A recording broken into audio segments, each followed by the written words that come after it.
Bora, senhores. Vai pra onde, me vem? Posto.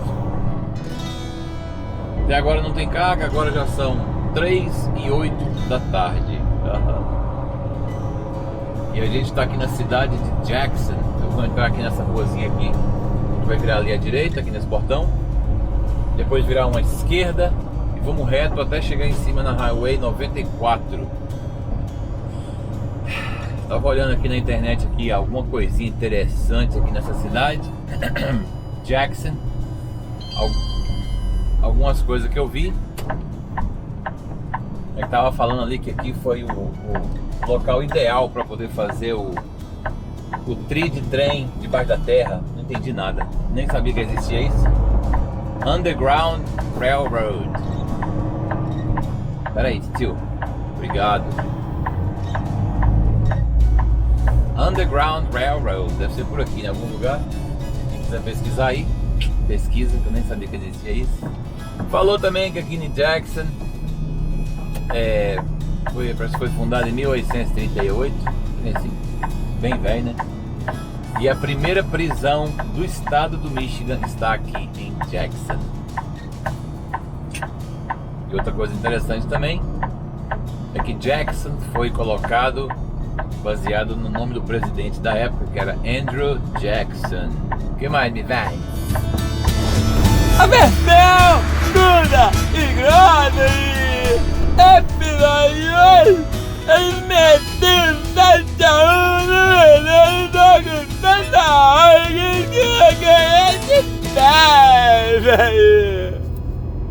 Meu bisavô, o Valberto. O Valberto chegou. Foi isso? Não, foi ele não, foi meu tata. O tata. O pai de vovô Alberto chegou no Brasil em 1868. Desceram lá no Rio de Janeiro. Aí do Rio de Janeiro não ficaram lá e foram pra Caravelas, na Bahia. Porque na época o governo brasileiro essa história é longa, mas lembra que eu falei pra vocês que eu ia falar sobre o 7 a 1? Lembra? Do tal do 7 a 1 que a Alemanha deu no Brasil aquela vez, da Copa do Mundo. Aquilo foi revanche. Aquilo ali foi tipo assim, porque muito tempo atrás eles falaram assim: eu vou mostrar pra vocês, um dia vocês me pagam. E foi naquele dia lá do 7 a 1. Porque eu não sei se foi o técnico da seleção ou se tinha algum jogador, o melhor jogador. Eu sei que um deles foi uma dessas pessoas que lá atrás, naquela época, no passado, foram pro Brasil enganado. Como assim, me velho? Eu vou tentar contar essa história pra vocês agora, só de raiva.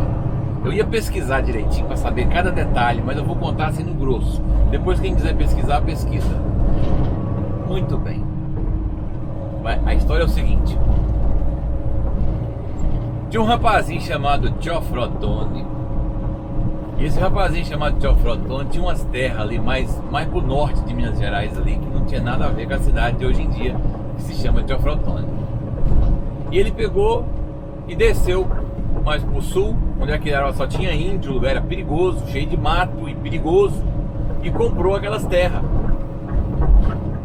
Ele comprou aquelas terras e ficou com aquelas terras ali não tinha população, ninguém queria ir lá, ninguém queria chegar perto porque só tinha índio e era perigoso. E ele era assim meio que amigo dos políticos da região da época lá e tal. E uma vez ele foi passear. E naquela época eu acho que eles iam de cavalo, de carroça, sei lá o que, nas trilhas, e demorava muito tempo para poder chegar de um lugar para o outro.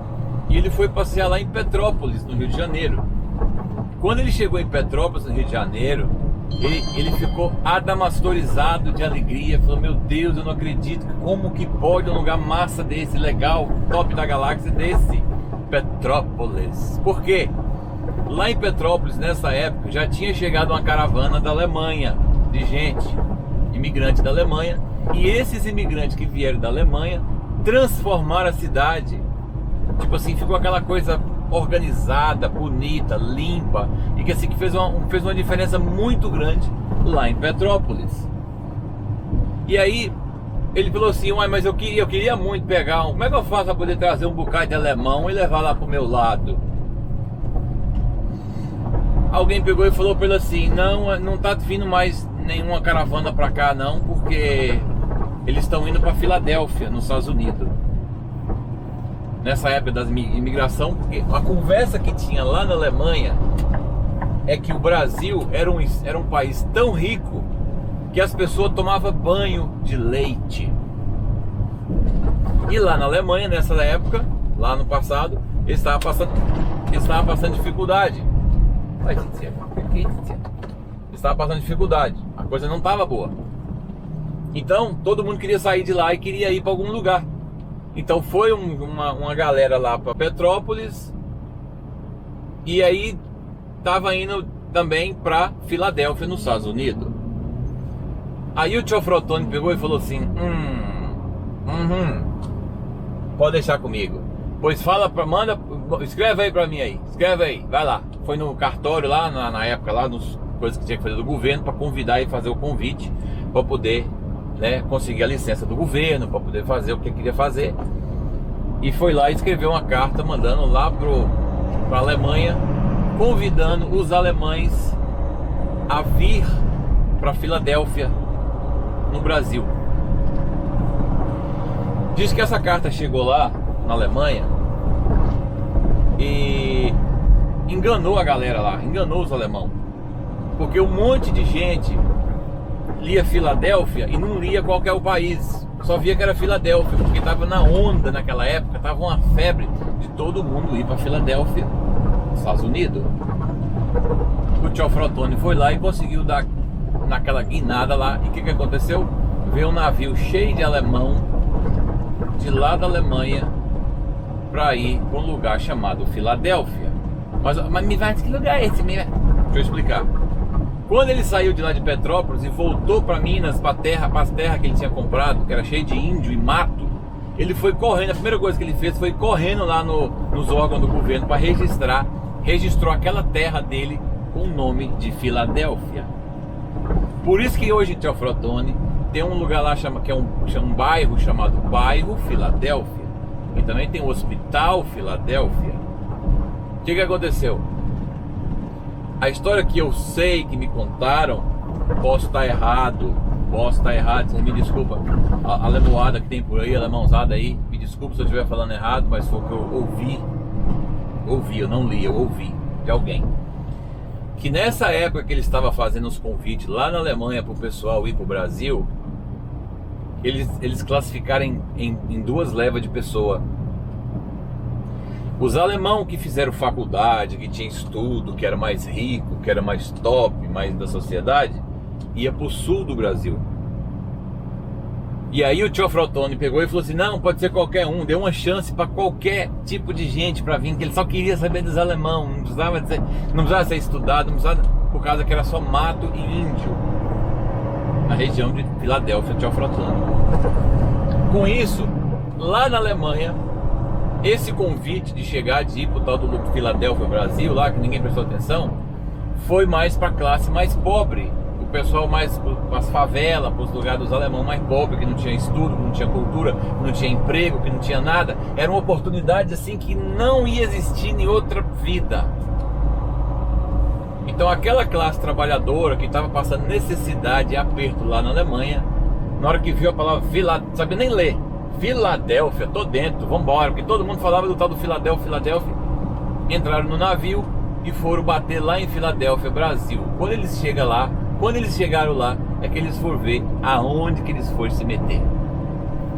Era só mato e índio.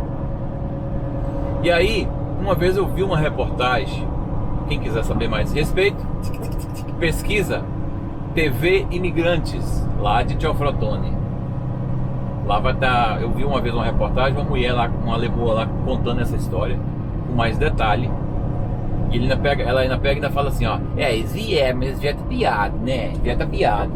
O que é vir tapiado? Tapiado vem de tapa, né? Bora! Tapa, tapiado. Bora! isso é tapeado, mas também significa enganado, porque o Teoflotone, entendeu? Agora, as necessidades que esse pessoal passou lá em Teoflotone quando eles chegaram lá, não dá para contar de tanto que foi. Por que eu sei disso? Porque vai vendo, o pai do meu do meu bisavô Alberto, ele pegou terra, sabe essa lajinha, um lugar chamado Lajinha, que passa ali, a BR-116 passa ali, antes de chegar em Teoflotone, todas aquelas terras ali do lado direito e do lado esquerdo, tudo aquilo ali era do meu bisavô. Era do meu bisavô Alberto Knipfer. E quem foi que recebeu aquilo? Foi o pai dele, que recebeu do governo lá atrás, em 1868, lá quando eles chegaram, que foram a promessa que o Teoflotone, que casar, né, os convites que eles fizeram para eles poderem ir para o Brasil. Aí a minha avó também era alemoa, e minha avó é alemoa, meu avô também é alemão, todos os dois são alemão, então eles, tipo assim, cada família recebeu um pedaço de terra. Então, como minha avó era alemoa, meu avô também é alemão, eles juntaram as terras tudo e deu muita terra, por isso aquilo ali era tudo deles. Eles venderam aquilo depois baratinho, vendeu, e a pessoa que comprou foi lá, dividiu aquele tudo em lote, fizeram loteamento, e hoje tá do jeito que tá lá, cheio de casa para um lado e pro outro. É tanto que tem quem estiver passando assim, indo de Tambacuri para Teoflotone, você passa assim e olha pro lado direito, tem uma igreja adventista do sétimo dia, em cima do morro, e do lado dessa igreja tem um cemitério. Esse cemitério foi um pedacinho de terra doado pelo meu bisavô Alberto Knipfer, para construir aquele cemitério lá, que é o cemitério adventista, para enterrar a galera lá que ia morrendo. Enfim, passado muitos anos, por que eu falei que o 7-1 foi uma revanche? Não tem nada a ver com a minha família Knipfer, mas tem a ver que lá na praça do Teoflotone, você vai lá na praça, tem uma estátua assim bonita assim, grande assim, uns alemão, uma estátua bonita. No pé da estátua assim embaixo tem um monte de nome de pessoas de alemão, dos alemão que vieram nesse navio para poder desbravar aquela região que só tinha mato e índio. E um daqueles ali, que agora eu vou saber qual que é, porque eu não tive tempo certinho de pesquisar, um daqueles ali, a descendência dele estava lá e fazia parte daquele time de futebol que deu 7-1 no Brasil. Gostou da história? Me vai, isso é mentira, me vai. Como é que você sabe que é mentira? Hã? Você pesquisou para saber? Então, por favor, vai lá e pesquisa. E essa é a história do 7-1. Vamos lá.